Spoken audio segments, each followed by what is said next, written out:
Welcome to SF 449-7654301. If you read my email, you heard me say, I've always wondered what those numbers mean, and I don't have any idea. And you probably don't either. But what I do know is that I'm super excited about this semester and being able to spend some time with each of you. We've got 18 people in the course this semester. That's more than I did last time. It's the second time that I've walked through this material as a part of this class. I did it 2 years ago with a really great class as Neil kind of was just beginning, or I should call him Dr. Wyndham, I suppose, as each of you know him. As Dr. Wyndham was kind of designing the spiritual formation major just 2 years ago.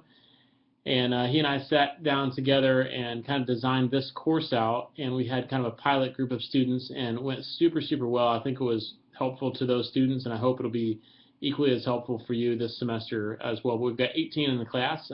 Everybody, though it's an online class, unique, this happened last time too, unique to the fact that it's an online class, everybody is actually on campus, which is good for you guys. So if you need help and support or brainstorming or want to work together throughout this course a little bit, you're welcome, certainly welcome to do that. And it's always good to have people on campus there that you can ask questions of. Things got off to a little bit of an interesting start here, only because I literally didn't have any idea that I had to go turn on the course. So, quick story, taught this 2 years ago, had it all loaded up on this Angel server that you guys use. It sat there for a year, and apparently you guys have switched, or the faculty has switched over to a new server, also Angel, but like a new edition or something. So I moved everything over, but didn't know that you had to go flip some switches. So Neil emailed me and told me to go flip the switch. I went in, found out I even had this email address that I had no idea I had, and I had 239 emails inside that email address.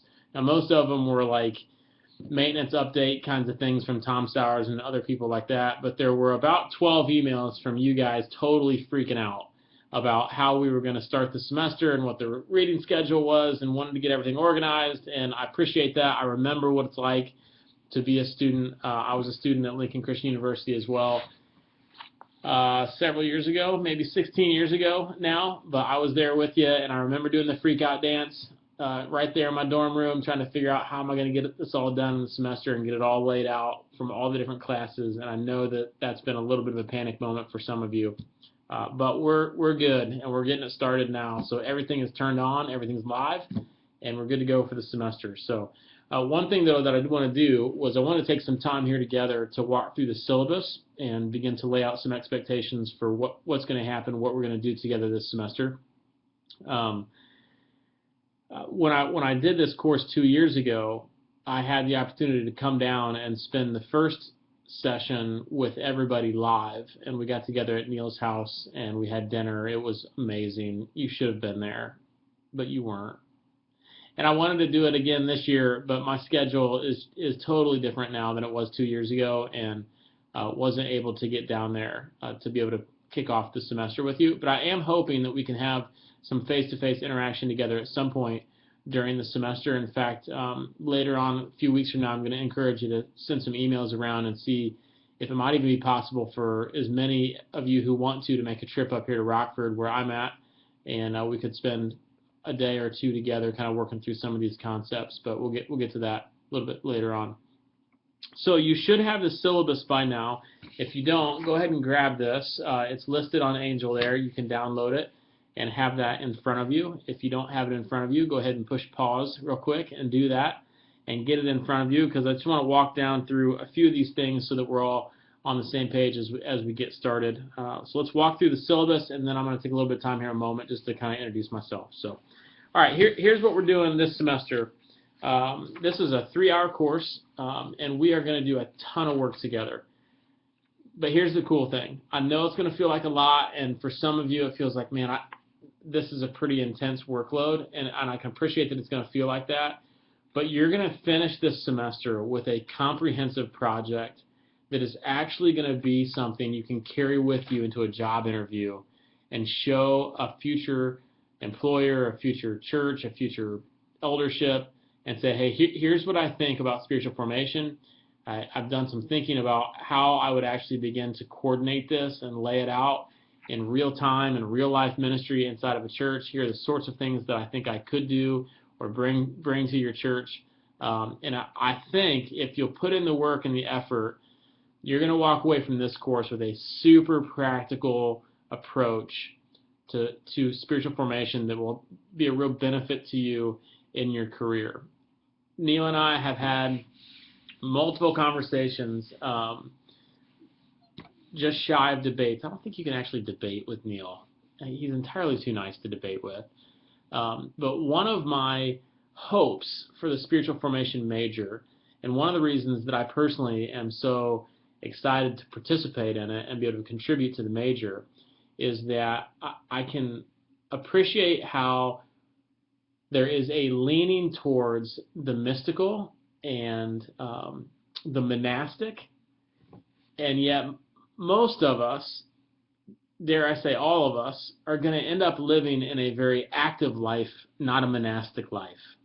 And so we read the Desert Fathers, and we read other great authors, and we meditate on Scripture, and we learn great spiritual practices, all of which are going to guide your own personal spiritual growth in your ministry and your life in general.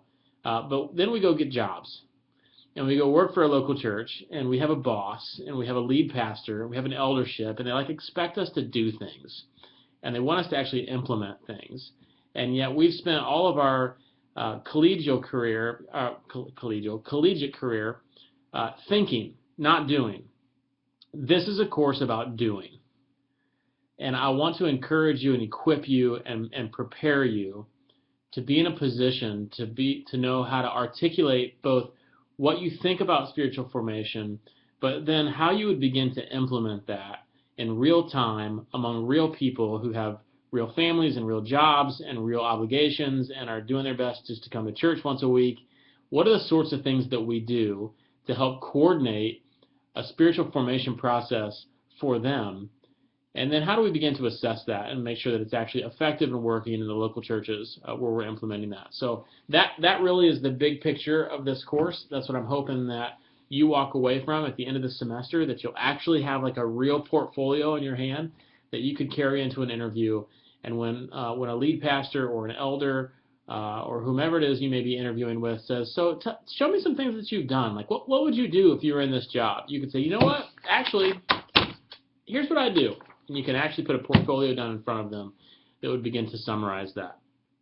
So while it's a lot of work, especially for those of you who want to try to make a career out of this pursuit, I think this is going to be an especially beneficial workload for you this semester. So in your syllabus, I'm not going to hit all of this. Some of it is just syllabus mumbo jumbo, same stuff that you see in all of your courses.